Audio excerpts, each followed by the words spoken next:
So the documentary is called Cost of Soul. When you hear that, what you think about? When I hear cost of soul, I think about what's your worth? What's your being worth?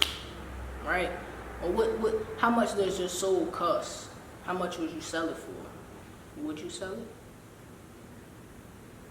Those are the questions that come through my mind. You feel like there's any circumstance that would justify somebody selling their soul? I don't, but to each his own. Money is a facade. That's something that was created to control. So, if you giving yourself up for money solely, then I can't really see that being justified by anything. Of course, people don't want to live broke. You don't want to be down in the dumps. Nobody want to be homeless, but there's other ways to get it. It's a lot of ways to get it out here. I'm Ejay McDonald, manager member of a apparel line called Civil Wrongs, and I'm the curator of an event called Be Civil Battles. It's rap battles and dance battles. And I've been to a couple of Be Civil Battles. Definitely very dope what you're doing for the community. Appreciate it. What motivated you to do that? Ultimately, the main thing was I was going to a lot of open mics at the time to pretty much shock my brand, get it out there and let people see it. But I also realized that a lot of my friends were doing performances almost every night of the week for free. So I've also always been a fan of rap and rap battles, especially like URL and pit fights was something that I used to watch at my leisure, like all the time back when they was doing rap battles heavy. But at the time it was like, well, where can I go to a rap battle in the city? I haven't seen it. My man had the space, I had the idea, and we just put it together. I was talking to one of my friends one day, and I was like, man, I haven't seen no rap battles in the city for a long time. And then it was just like, well, I don't want to do just rap battles because pit fights got that lane. And so let me just add, I know a lot of dancers, let me add some dance battles to that. And we're going to do a dual event in a sense. I hadn't seen that happen in the city. So, once I pitched the idea to KC, which is the owner of the space that we're in right now, he was like, that's what this here for. We here to put the community on and do things for the community. So back in November 2015, we did our first event. It was probably like 8 people here. But since then we had over 150 people here at one time, and it's always a vibe every time. And I also get to provide a platform for the artists in the city. And even though it might not be much, but I can break them off a couple dollars, just to say, hey, I appreciate your art, I appreciate your talent, and this not what you're worth, but this is something that I can afford to assist you right now. Token of your appreciation. Just a token of my appreciation. And what's some changes that you feel like you've seen based on you bringing that to the community? Within the community or myself? Both. So I know within myself, man, I grew tremendously as a person, because I wouldn't do too much networking.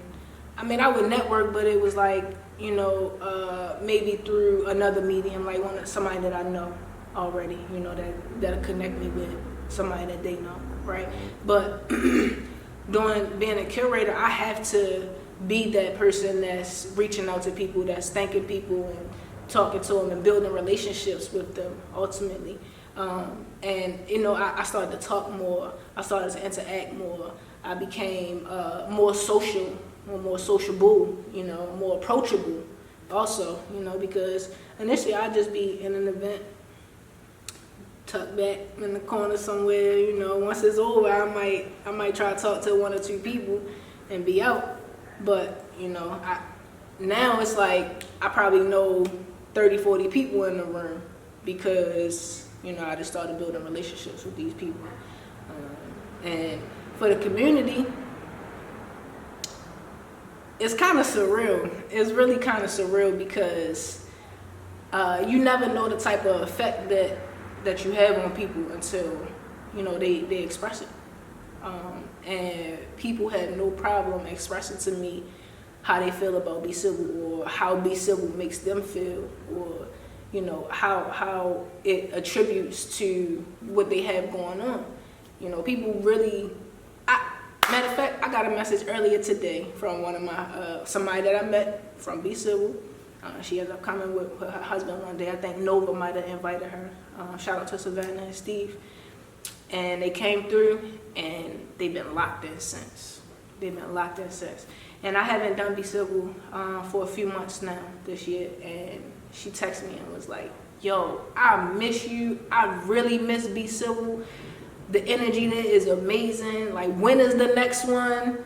So, I get those messages all the time. And it just goes to show that the art is something that is needed within our community, and it's essential because people like that feeling of personal expression. They like to be in spaces where they can be themselves. They don't have to worry about any judgment or any aggression, because there's none of that in the space. We all here, we all having a good time, we vibing out.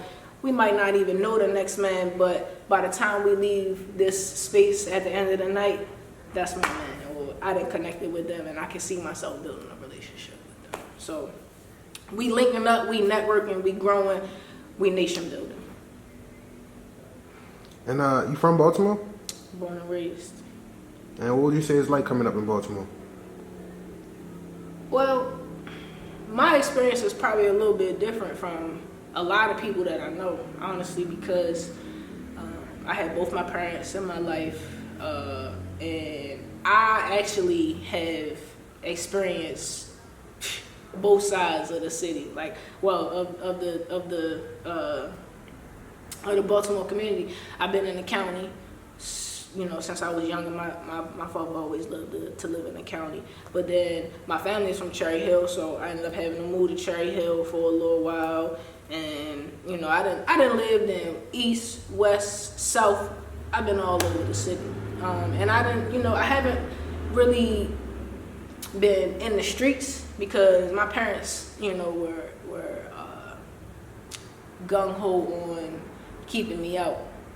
You know what I mean? Like, they was making sure that I was listening to edited music when I was a kid. My mother would go to Walmart and get my tapes because she ain't want me listening to nothing that was gonna influence me or persuade me to go and do something out of my realm. So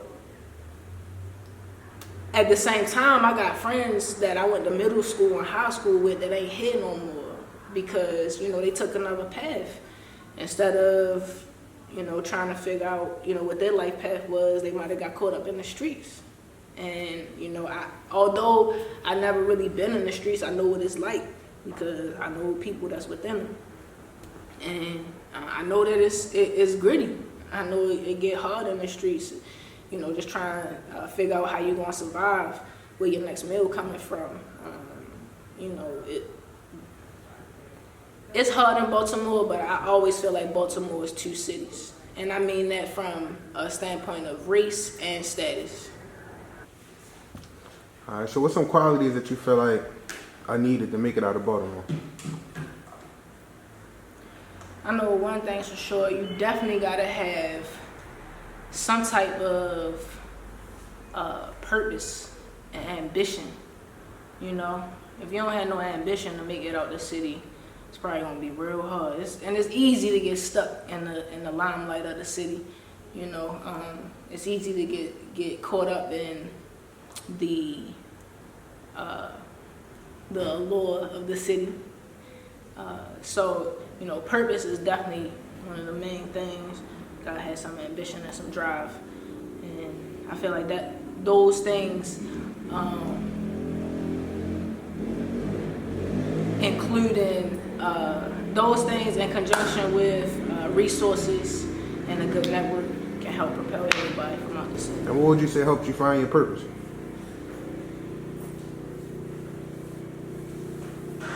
Two things.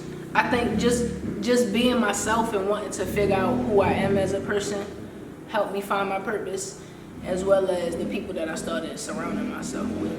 I honestly didn't even figure out my purpose until I was like 28. And what happened was I knew that my 10-year reunion from graduating high school was coming up. And I was like, man, I see all my peers, they doctors, lawyers, physical therapists, you know, they done did all these great things. They might have bought a house, they got children. And I ain't had none of that. And I was like, man, I gotta make a change right now. Although it wasn't like I couldn't have it, I just wasn't making the right choices. I wasn't around the right people. I was 22 making like $50,000 a year. You know, I was the youngest person in the company doing information technology. So, you know, that was a big field. But, you know, I just wasn't doing the right thing. I wasn't making the right decisions. But as soon as I got around the right people, like my man KC, and I connected with a community group called #FixBaltimore, and from there, you know, it was like, how can we help each other? What can we do to pull each other up to the next level? And from there, we just go riding. Like, what's some distractions you would say you faced along the way?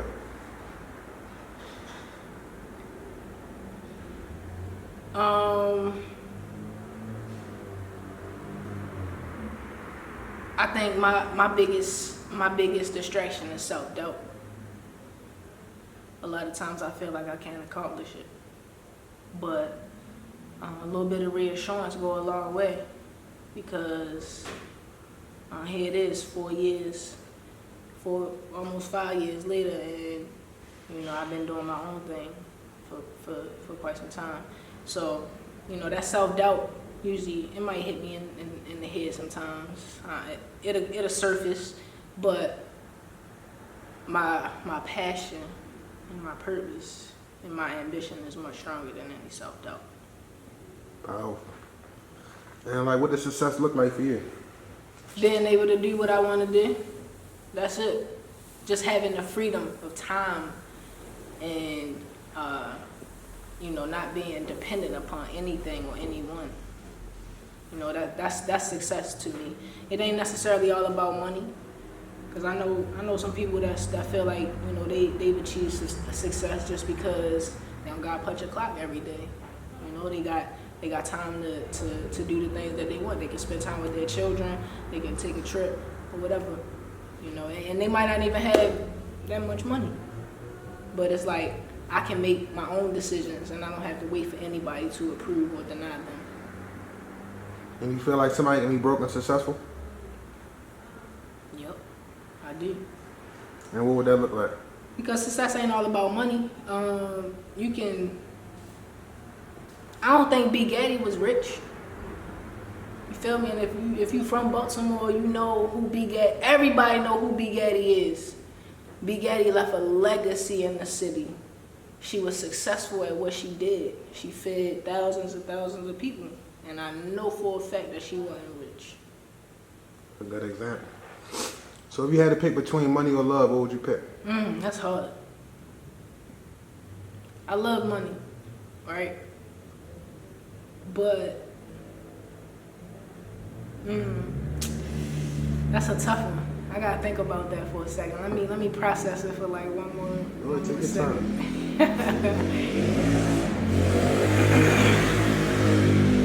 I'm gonna say love, man. I feel empty without love.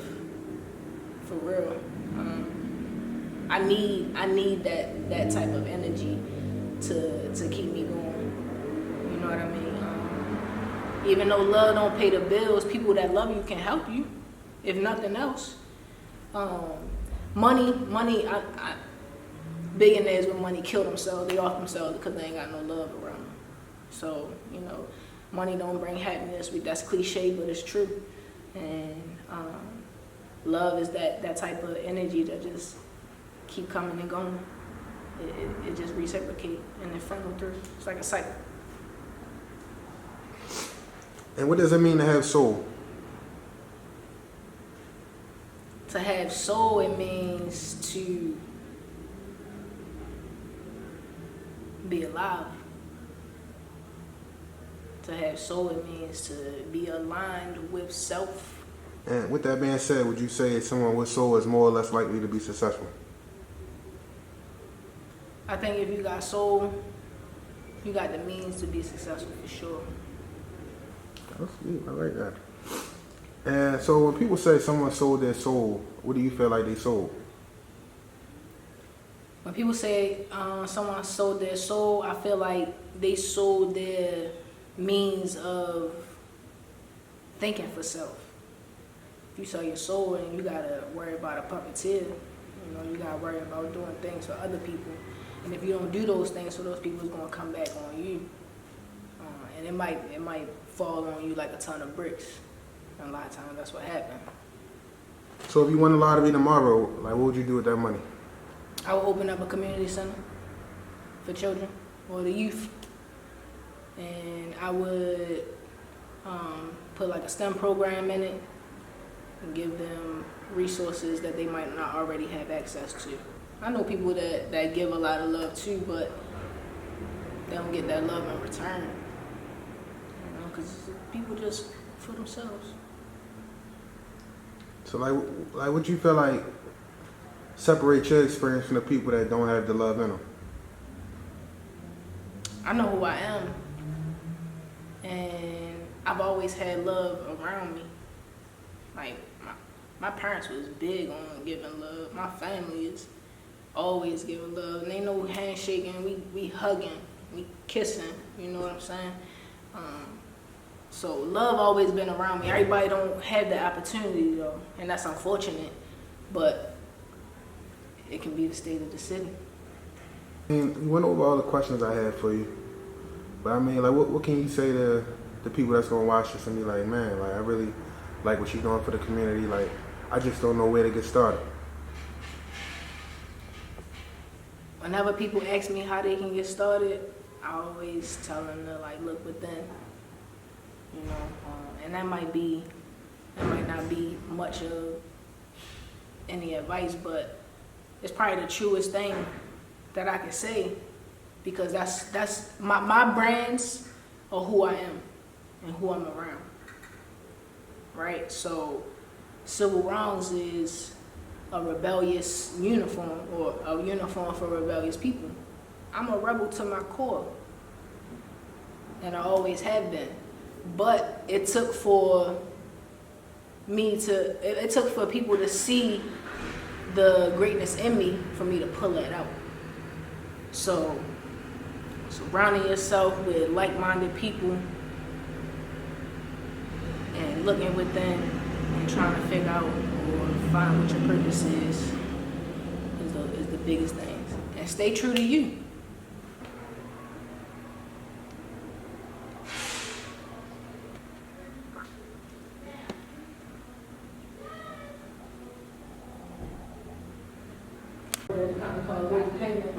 Which wasn't a bad job, it was a desk job. Where I was on the phones all day for real. And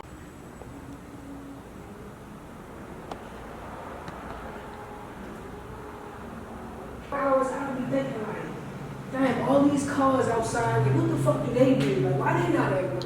How can I, you know what I'm saying? Exactly. Like, yeah, I need this type of freedom where I can just move around in my leisure.